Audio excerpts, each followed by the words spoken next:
Yo, yo, yo, what is up, everybody, and welcome to Vancity Beats, Eats, and More!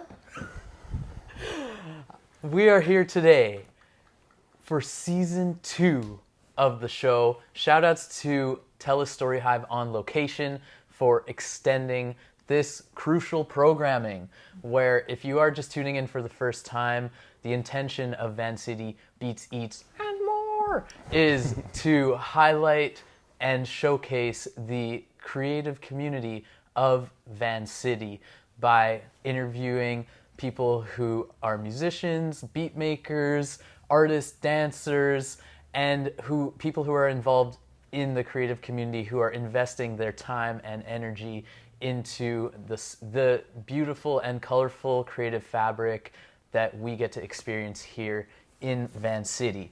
And now the land that we are on is the traditional unceded territories of the Musqueam, Squamish, and Tsleil-Waututh First Nations.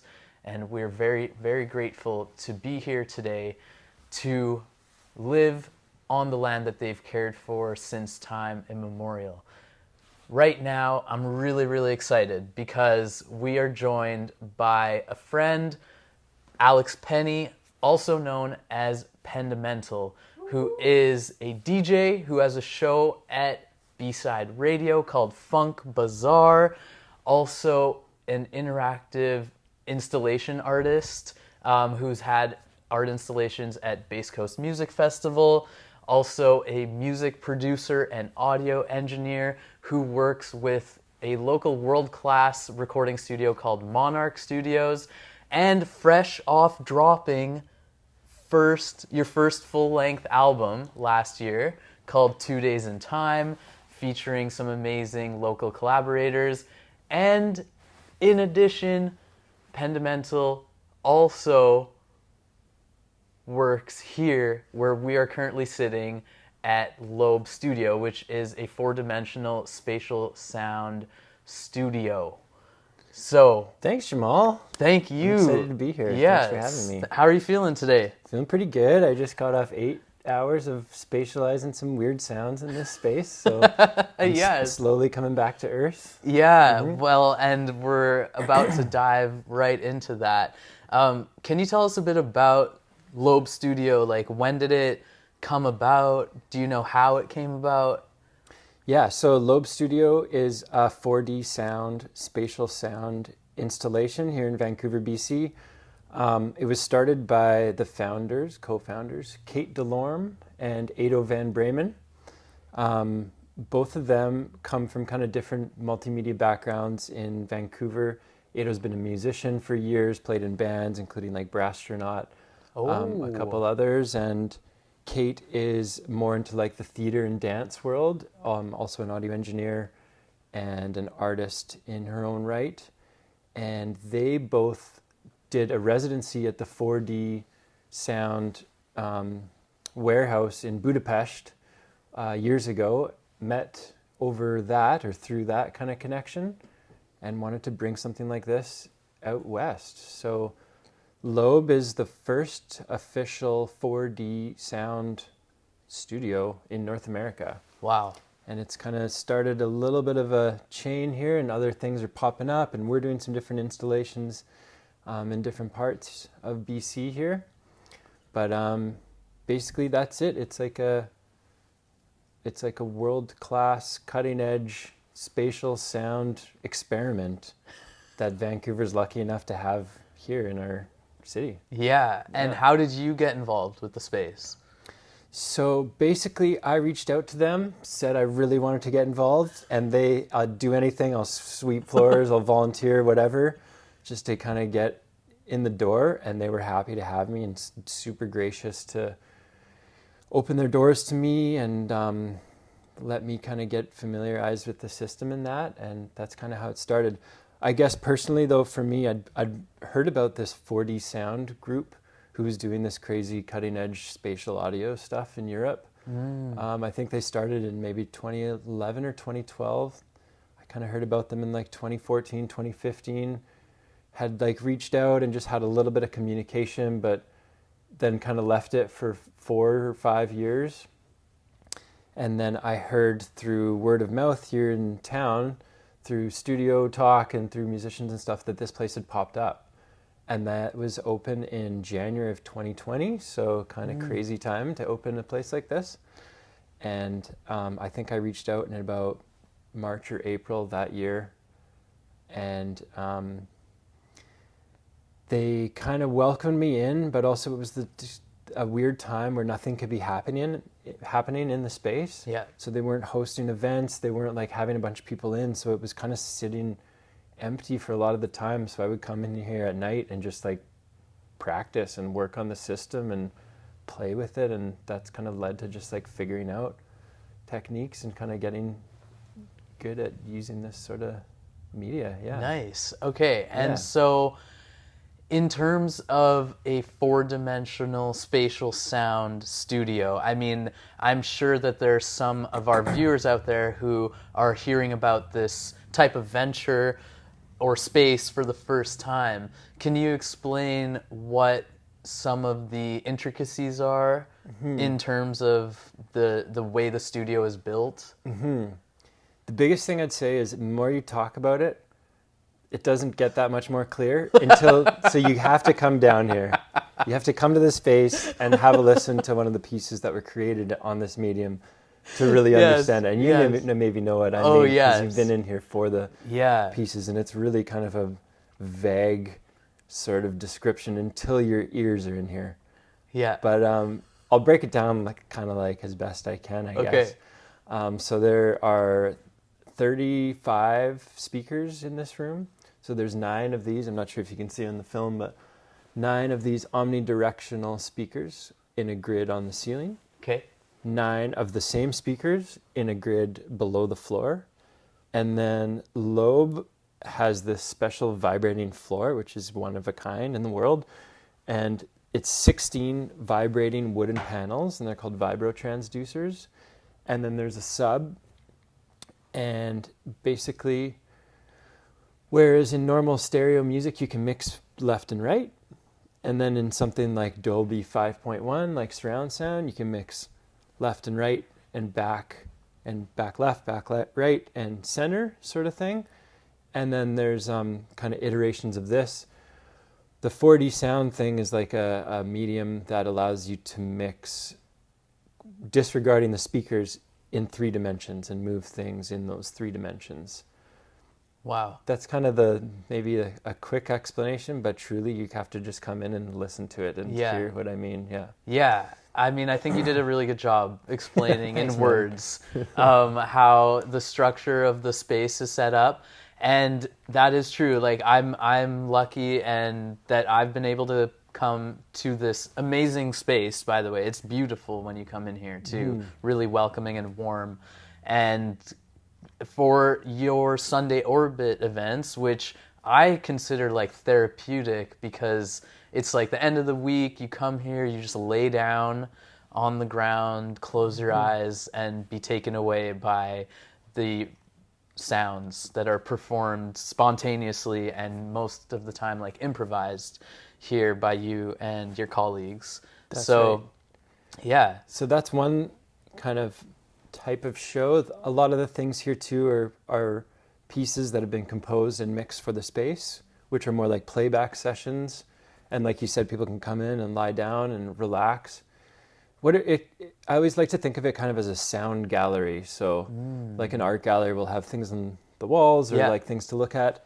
Lobe is kind of a space where you enter for a pure sonic experience, I guess. Yeah. Yeah. And what's kind of nice, I find, and what have found that people enjoy about the space is that it kind of gives an alternative to like the typical night out or like the club going out scene that is fun, and I love that. But having an option where it's more like low key, it's maybe not so like alcohol and party based, but it's more like passive and relaxing and centering and grounding and all those sorts of words, and more you come out feeling refreshed and kind of uplifted a little bit. It's been a nice thing to offer people in the community. Yeah, and it is, yeah, it's awesome. The public has access to certain events and stuff. And then, as you mentioned at the very beginning, you said you were in here for 8 hours already today. What were you doing? So Lobe has a residency, an artist residency program where we take applications from all sorts of artists. Doesn't have to be music or even sound art primary. People from all over the map, and literally all over the map. I think the artist today was from Toronto, and the one this morning, well, there was a pair of them this morning. One was from Vancouver, one was from Edmonton. And so these residencies, they get between 1 week up to 4 or more weeks to come in and build out a piece of 4D sound. So sometimes they're reinterpreting work they've already done into this new medium, into this new like spatial sound medium. Sometimes they're kind of composing for the space or building up sound experiments for the space. So that's a main part of Lobe is providing these artist residencies to people who are interested in trying out this new medium, since not a lot of people have access to this sort of thing. Yeah. And in terms of your role, like facilitating these sessions, how do you work with someone who is new? Or Yeah, so like I said, it's people from all sorts of experience backgrounds and like artistic backgrounds. So some people are really familiar with sort of music production and like DAW stuff, which is kind of what the software is based on. Yes, for people out there, DAW is Digital Audio Workstation, which is a computer program used to track and record audio. Mm-hmm. And some people are like visual artists and they've never worked the sound field at all. So my job as like a technician or like an engineer helper for them is to provide them with whatever knowledge they need to best realize their project goals. So whether that's kind of teaching them how the system works and then being there for support as they kind of work through their own project and kind of use the system themselves, or whether it's more like doing the manual operation of the system and they're doing more direction and artistic sort of production on it. So I kind of gauge that as from like the intro of the artist and their description of the project and their experience levels and what they're looking to get out of it. And it changes a bit from artist to artist. So in short, just being support and a knowledge base of how the system works and maybe giving them some tips and tricks on how to use it. Nice. Yeah. That's amazing. That's kind of it, yeah. And for such a fresh endeavor too, how does it feel to be involved like in something that is new to North America in the city you live in and that you get to be a part of that? I couldn't be more excited about it. And I know I'm not that excitable of a person, but really I'm so stoked to have this here. And I think it's like, for me, it's like a game changer as far as like how we perceive sound and like the mode of listening in a way. And there's a lot of people who feel the same. Not necessarily everyone comes in and it's mind blowing, but for the people who are like into this stuff, it's like pretty mind blowing. It's like it's a game changer when you hear it, and there's something kind of like powerfully emotional about it too. And part of that might just be from like the experience of listening to something purely for the sake of listening with like no other motives or like distractions. So that part is like kind of special in itself. But yeah, having access to this in our city and like getting to be on the forefront of figuring out what to do with this crazy thing is unreal. Yeah. And I know that we're doing some like different stuff over here than the people in Europe are doing, who are also making some crazy art with it over there. But there's kind of like this really special feeling of like this being on the like this being on the West Coast and that being kind of like what's pushing this medium out here, because we kind of bring a different flavor to it that I think is really fun. Yeah. Nice. Like we're making rap music in 4D right now. It's crazy. It's awesome. Yeah. Bringing all sorts of styles to the system. Yeah. As well as a lot of other types, but like, yeah, I don't know if anyone else is doing that. That openness. Yeah. Yeah. That maybe is the West Coast flavor. Yeah. Okay, so we're really lucky that in addition to these verbal descriptions that you are receiving of the space, Alex, aka Pendamental, is kind enough to also show us how this works in terms of like the computer software side of it. So we're gonna switch over now and move to this desk. And I'll give like a more of a words description and an outline of how it works without maybe showing what the exact inner workings of the software are, but I think that works, yeah? Yeah, absolutely. Cool. Yeah. Okay. Let's do it. Let's do that. So now we're moving to the spaceship. So, how best to describe this in words? Yeah, and maybe what are we looking at right now?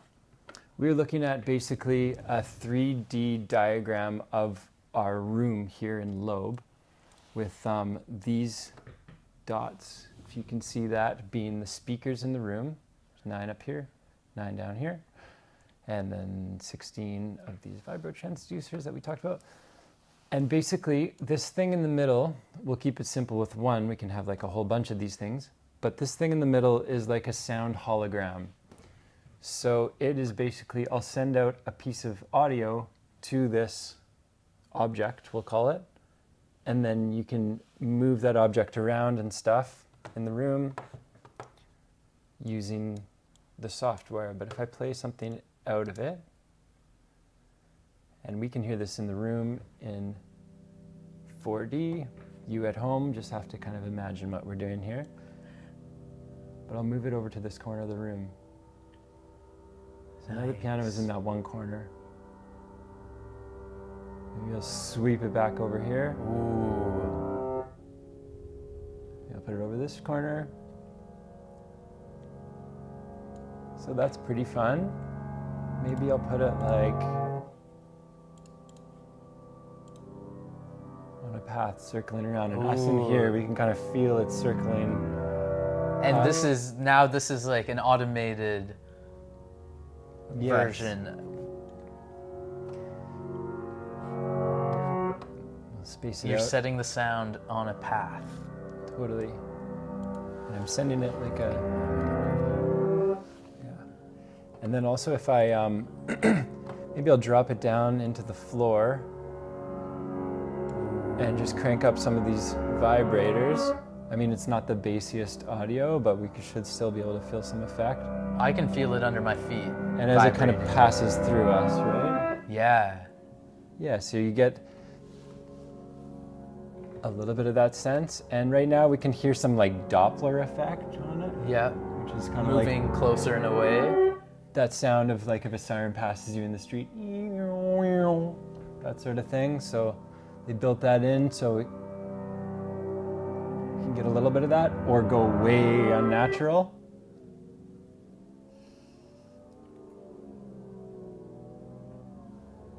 Something like that. And so we started with this bit of piano. So I have some crazy like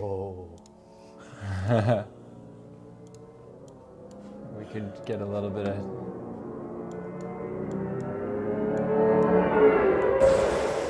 Okay. get a little crazier here with some weird spatial effects which are kind of bouncing around the room right now. Ooh. But I'm just gonna kill that for now.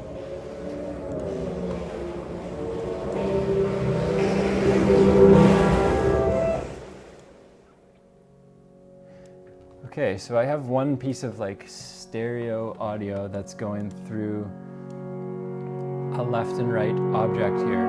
Yeah. And that's just one thing. we can add in a bunch of these objects. Maybe it can be a different shape or something. Ooh. And send out some other thing to that object, which is now sitting on the far end of the room as our piano continues to circle around the room around us and under us. So now you've added another layer. Another layer. And let's see, I'll put in there.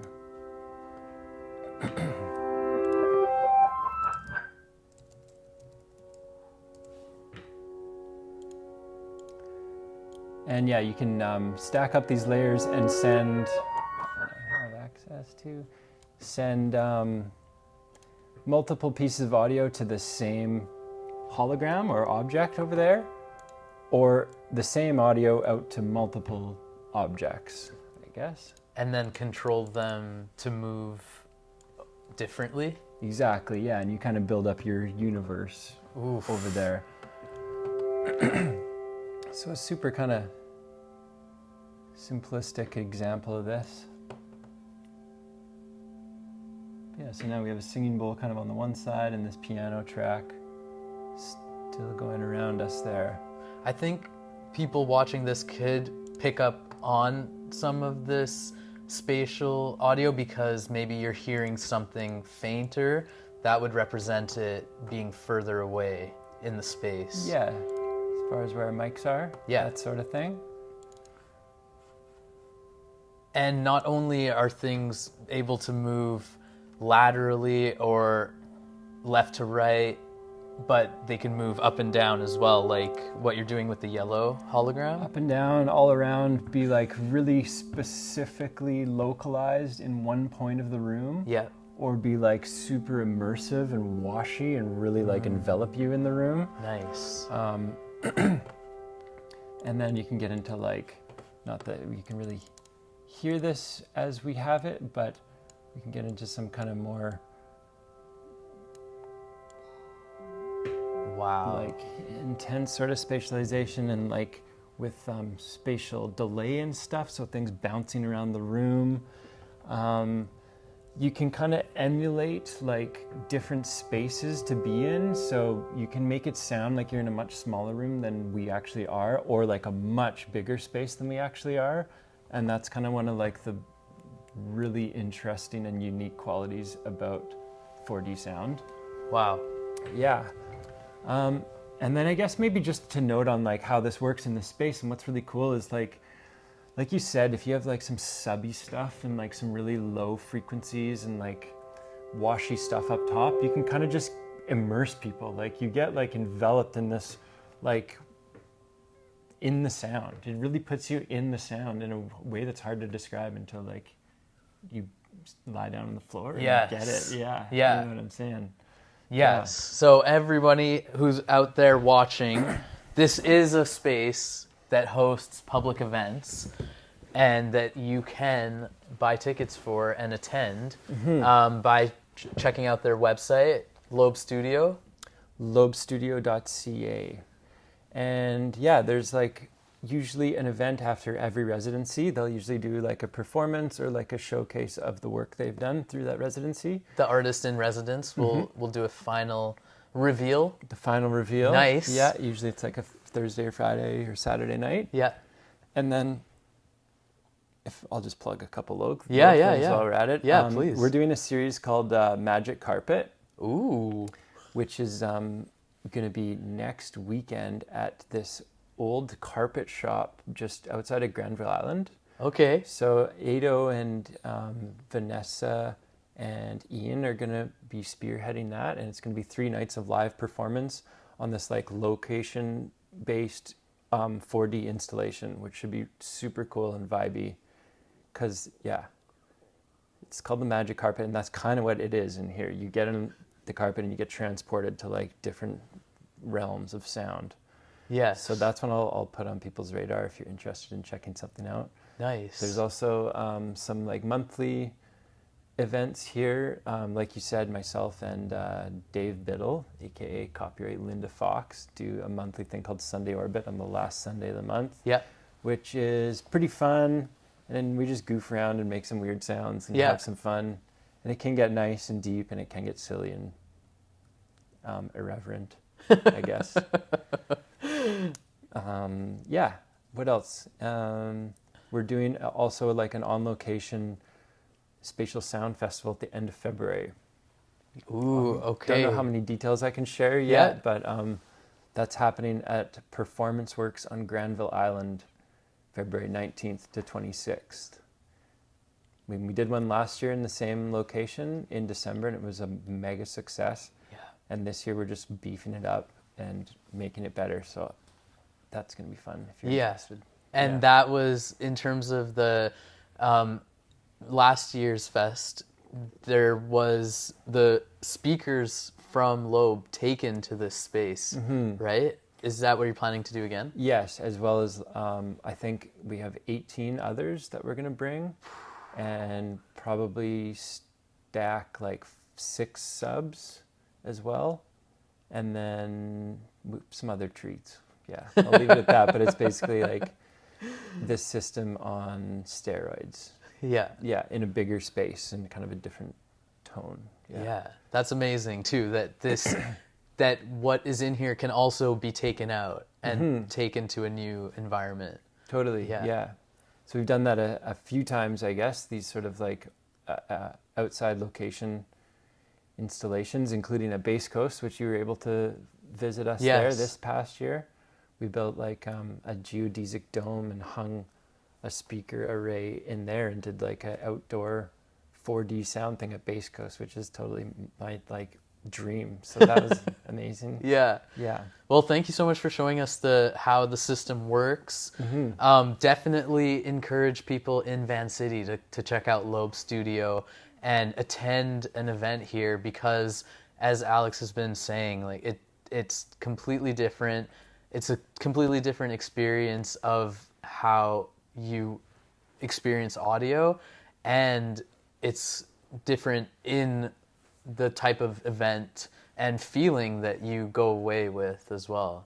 So if you are open to that, then definitely come check out Lobe Studio. I know also in terms of your album that you released last year, or this year. Last year, I think. 2 Days in Time.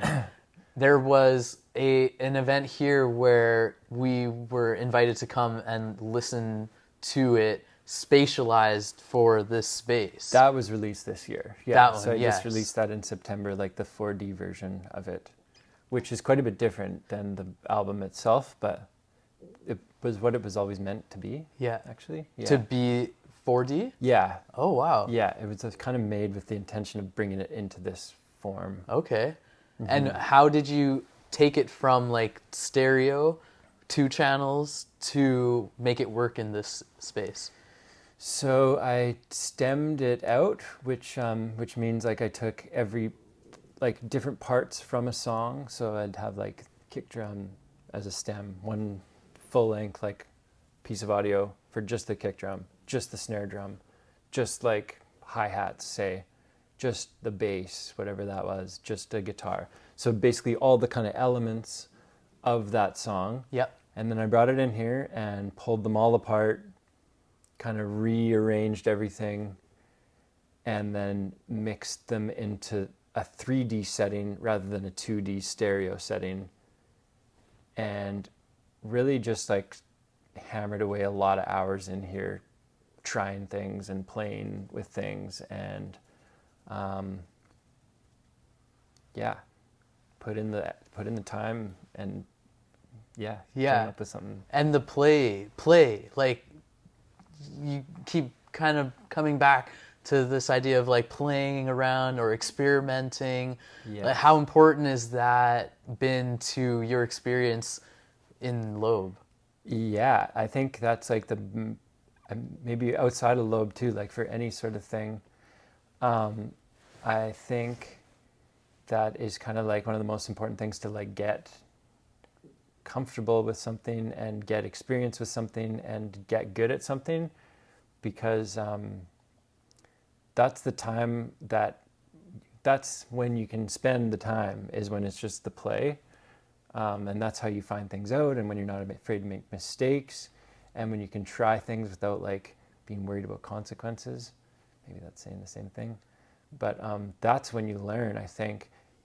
And also, I think you have to be having fun all the time with this stuff. Or not all the time, but like if you've lost the fun, then you've kind of lost the point of doing something. So like as long as you're still playing with it, it's okay. Yeah. There's discovery. Mm-hmm. There's mistakes, like you said, but just not being afraid Yeah. of making those. And then what you learn from that experimentation too.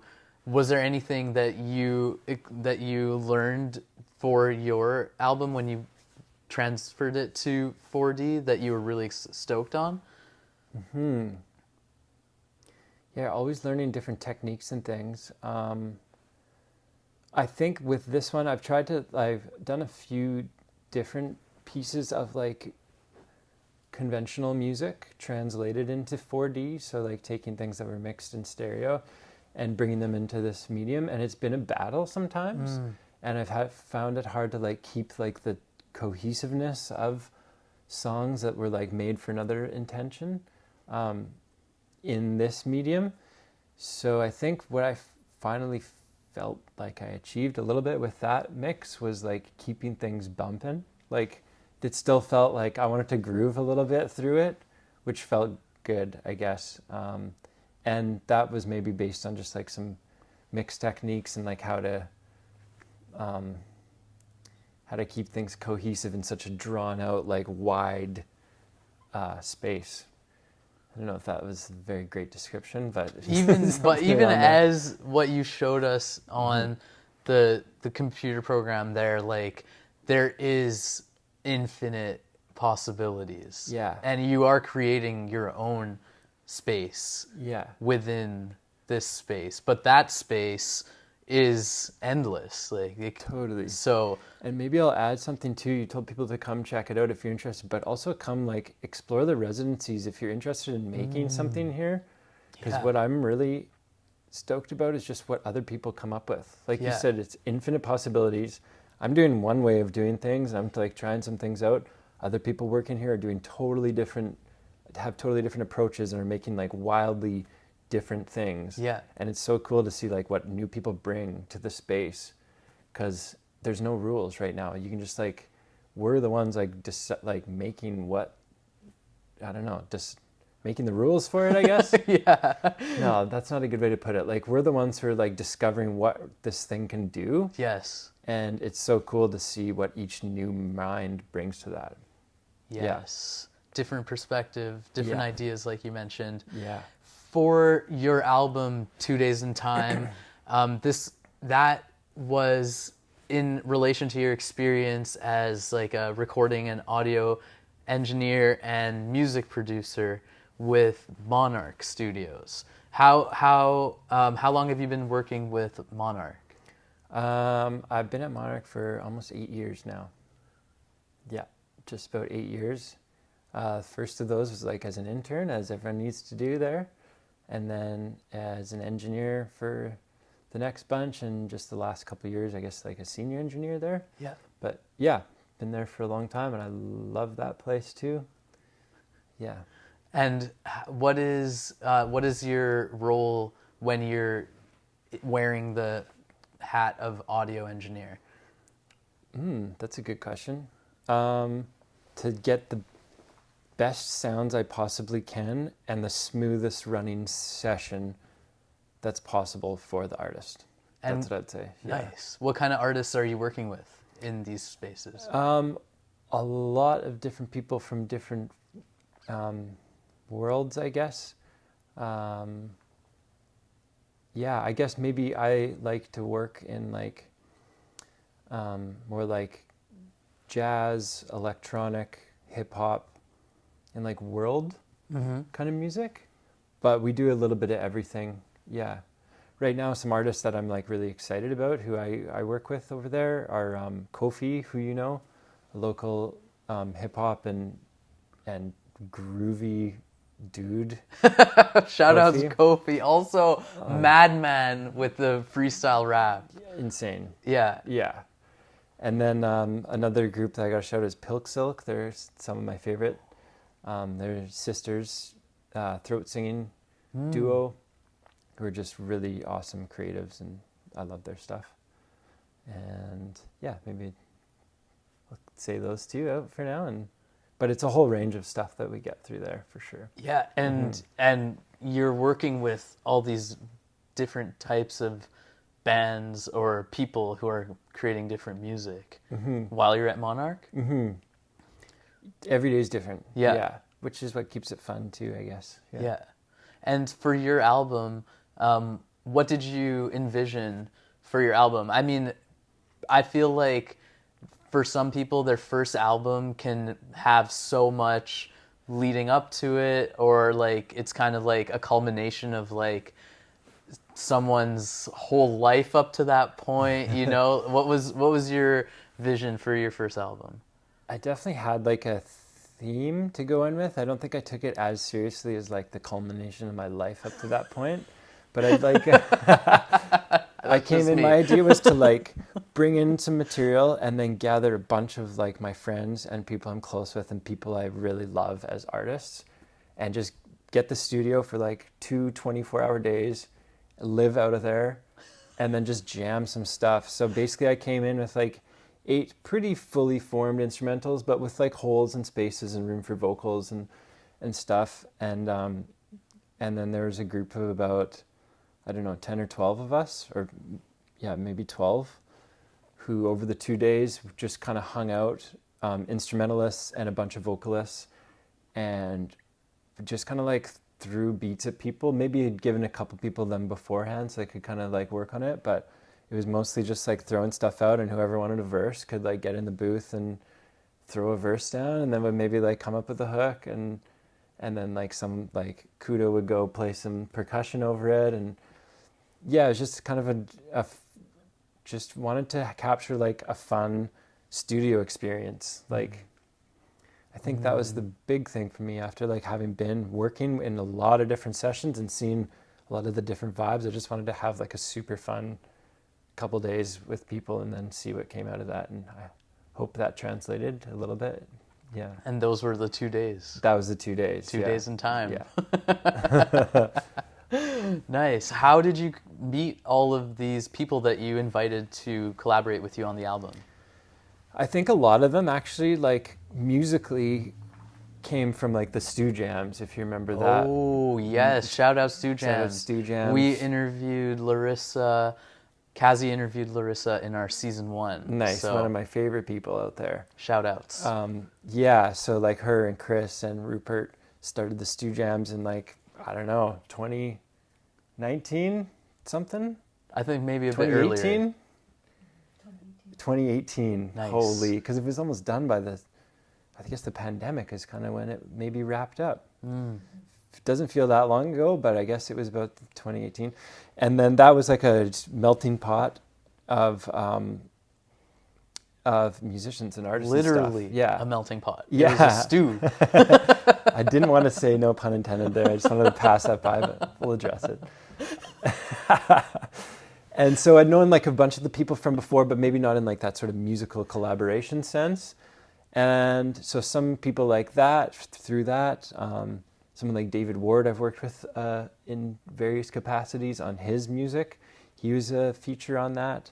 My neighbor, who's like one of my really close friends and a really great guitarist, he did the guitar on it. So just kind of like a hodgepodge of like people that I really just wanted to all get together. People I wanted to hang out with, really. Yeah. It's just an excuse to hang out with people. Yeah, I mean, it sounds like the element of fun is a common theme in your life. Yeah, I think so. Yeah, which is amazing. Like, I feel that there is so much of that F word that is not, that is lost or kind of strays away from our lives. Yeah.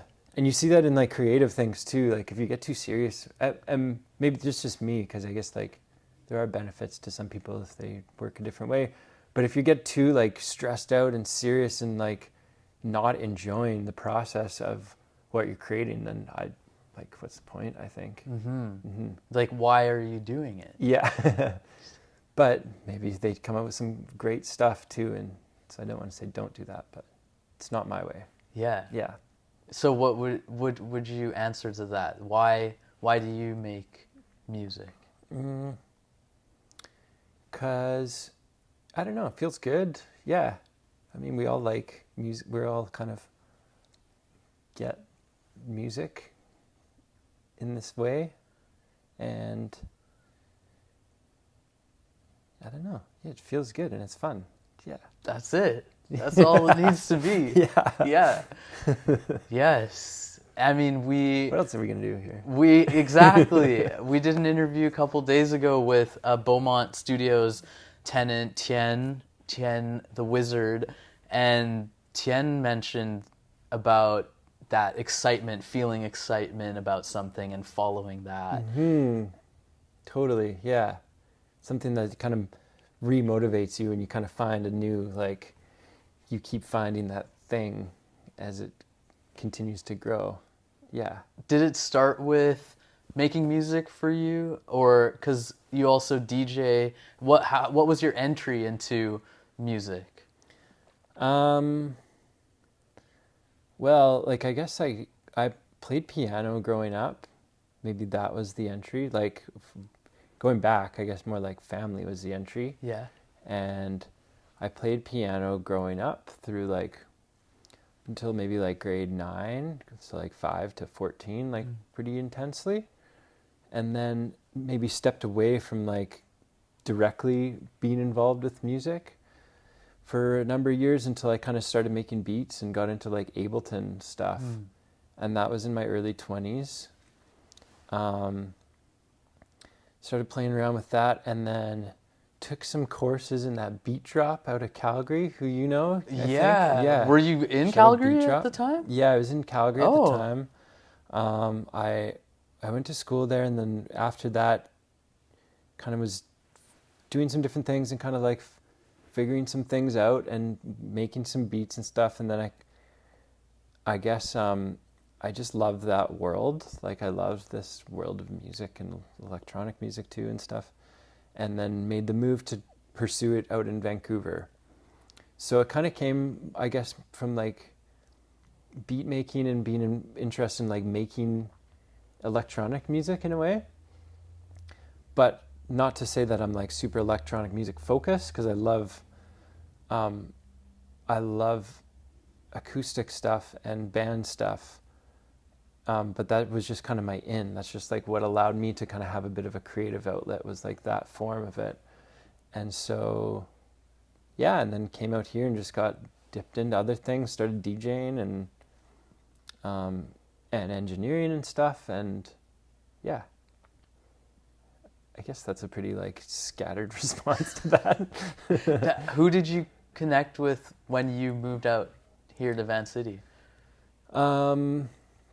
Well, I took like an engineering course at this old school called PAVI, Pacific Audiovisual, and maybe through there I met some people that kind of took me on some paths. One person I became close with was Alex Foth, aka For the Record, like a local DJ and big time record collector out here. Yes. East Street guy. Yep. So I moved in with him and had like a couple of years living with him, which was like a total university of record stuff. Yeah. Records, University U of R.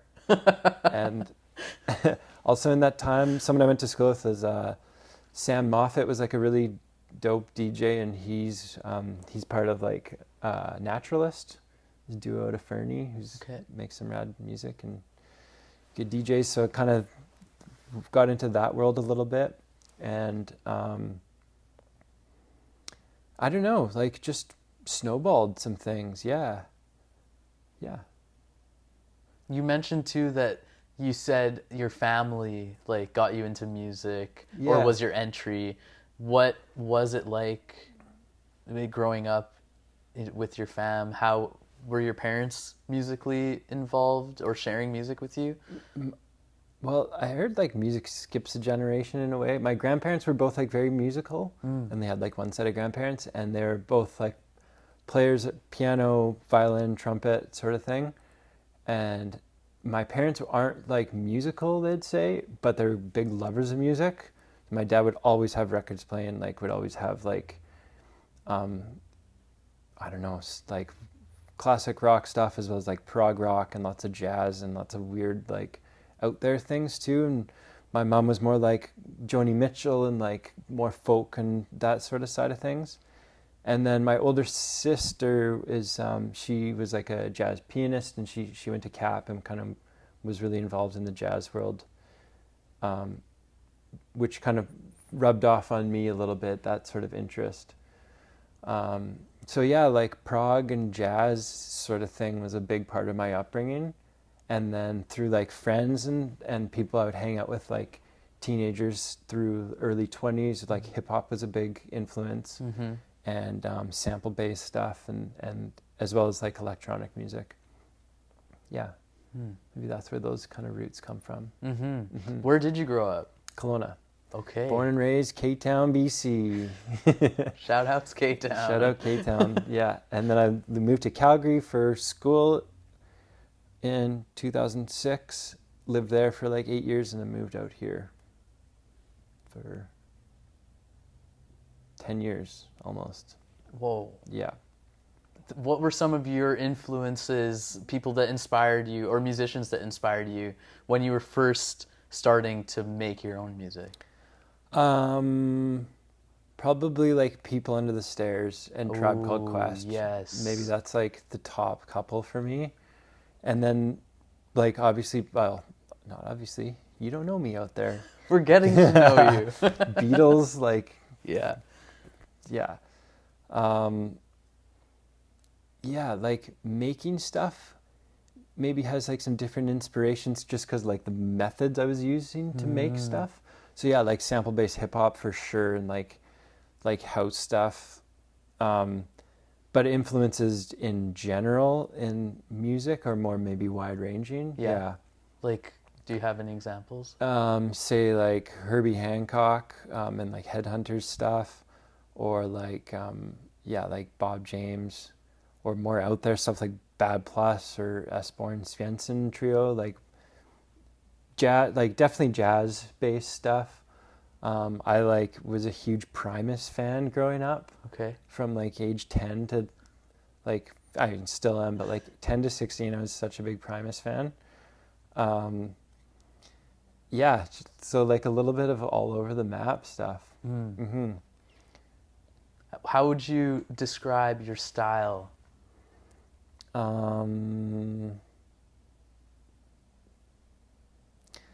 I'd say like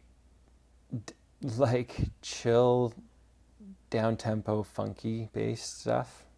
I'd say the album, it falls in like down-tempo house, hip-hop Yeah. world. Yeah. Yeah.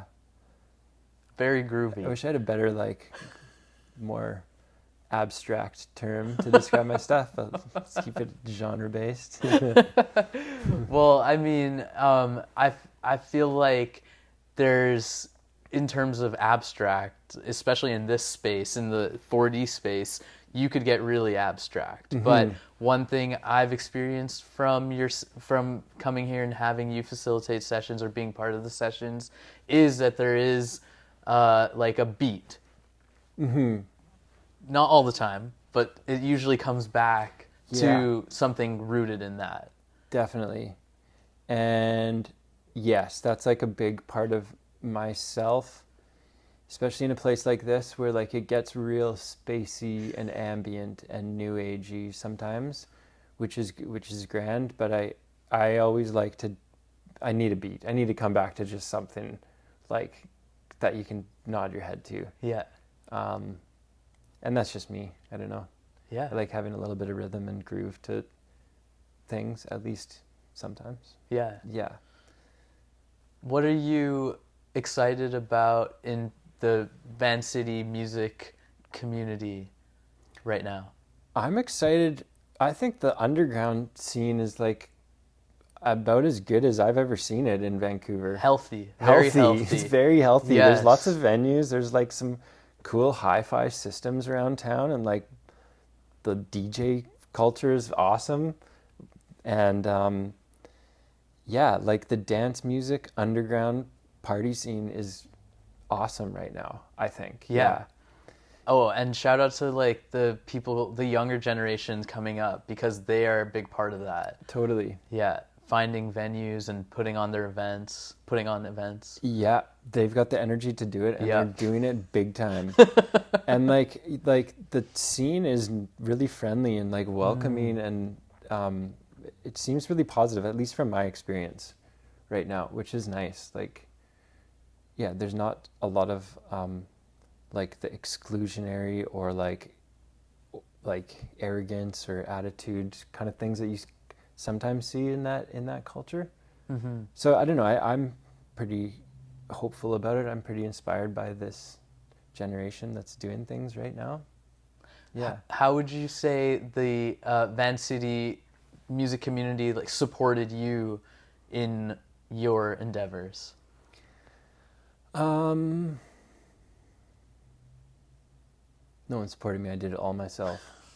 No, I'm just kidding. It was like, I think everyone is so eager to get other people work and to like hire people and like to kind of keep that flow going. That is one thing I found, is that like people would like or like try and reach out and like offer a little bit of work when you're starting out, which kind of just helps you get the wheels rolling at the start, and then kind of helps that barrier of just being able to break in and get your first few gigs sort of thing. Yeah, like whether it's like engineering work or like DJ gigs, just people, reaching out and maybe giving you an opportunity that they didn't have to. And then things like, I got to shout out Stu Jams again, like that gave such a platform for so many of us like younger kind of people. And I wasn't like a vocalist or anything, but I DJ'd it a few times and just kind of got involved in the community. Mm-hmm. And things like that were just like community building initiatives are, to me, what were the most important. Yeah, because it's like a industry that you need to network in, but I'm not going to network ever. Like, I know a lot of people kind of in my position, or like or like more people in the creative world are like introverted. We're not going to like go and schmooze. I'm just not going to do it. So if there's those kind of communities out there and like events that you're just interested in what's happening and the art and the music that's being made, you're just networking, whether you're aware of it or not, to the people who you actually want to work with and like want to like make connections that'll be fruitful down the road. And that's where it's at, I think. Yeah. Oh, totally. And like, yeah, because there's a more formal way of networking, which is like when we were in university, like there's this specific networking event. This is my name. But then like you said, there's the networking that you're not even in, like you don't even know that you're networking because you're just going to an event because you find it interesting, or you want to be involved or check out what's going on, and involuntarily you're just meeting people or just absorbed in the energy of that environment or event or community, like you mentioned. Yeah. Like-minded people, and you're already sharing something. Yeah. Kind of, yeah.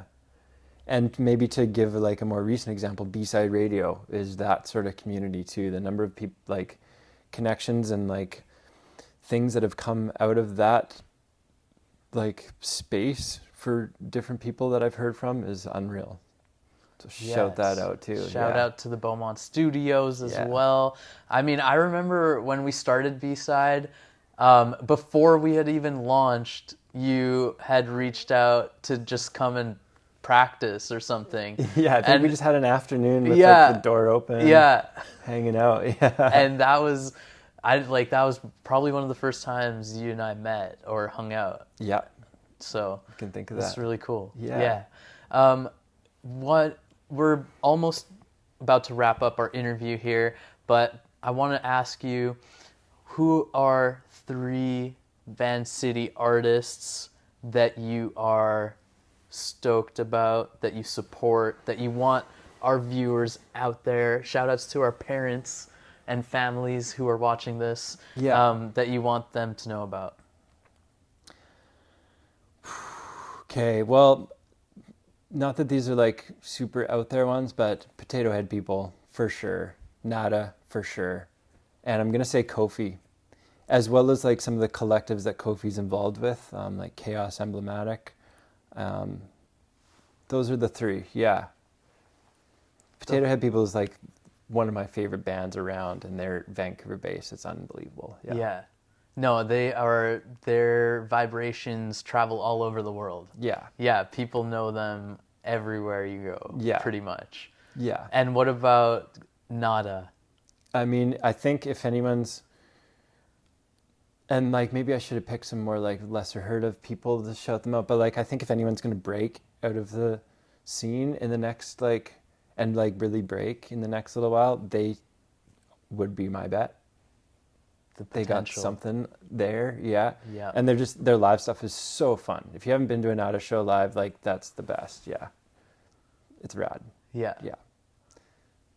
And Kofi, I mean, you mentioned Kofi did an event here recently too. Yeah, he was our feature for one of the Sunday Orbits in September. And what did he do with the space? He kind of transformed the space in a way that I haven't seen before. So he brought in like, because he's always surrounded by like really interesting creatives and dancers and stuff. So he brought in like these 4 dancers who are unbelievable, who kind of moved through the space and through the people there and just like brought this energy, which doesn't get seen here a lot. Because like we talked about, it's often like a passive, like more in your head listening thing. Yeah. And then projection artists who did like analog projections on the walls and the ceilings. And then we used Kofi's music and spatialized that. So it was like whipping around and got really exciting, and then also like really meditative and grounding. And and then he performed as well, both like singing, rapping, freestyling, dancing. And then we also had like a clothing feature out front, and so they decked out all the performers in clothing and then had like a rack of stuff out front. Yeah. And there's probably like more elements to it that I won't be thinking of right now, but it was just like super interdisciplinary, like fun. Yeah. Yeah. I mean, that's really cool that Lobe Studio, the space that we're in, is open to that interdisciplinary and just open to all of these really different and new ideas and ways of using the space. Absolutely, yeah. They're super open and welcoming, and just want to like lift people up and like see what people can do with it. Yeah. Thank you so much for your time. We want to also shout out Ado and Kate, Big time, who founded Lobe. Thank you so much for letting us have access to the space. Thank you for showing us like how it works as well. Thanks for coming, guys. Thanks for sharing this with people. Once again, lobestudio.ca is where you can find information, also events and stuff. They're on Instagram as well, Lobe Studio. Mm-hmm. Where can people find your material? You can come find me out here. You got to talk to me face to face, and maybe I'll share some things. I don't know. Find me out here. I released that record under the name Pendamental, so that's like on Spotify. Bandcamp. Instagram. Oh, Bandcamp. Yeah, if you want to buy it, Bandcamp's the place. I don't know what it is. Bandcamp.com/Pendamental, I think. And Instagram @Pendamental. I usually post if we're doing a Sunday Orbit or different events here or any sort of thing like that. Cool. Yeah. And what are you working on for the next few months for yourself?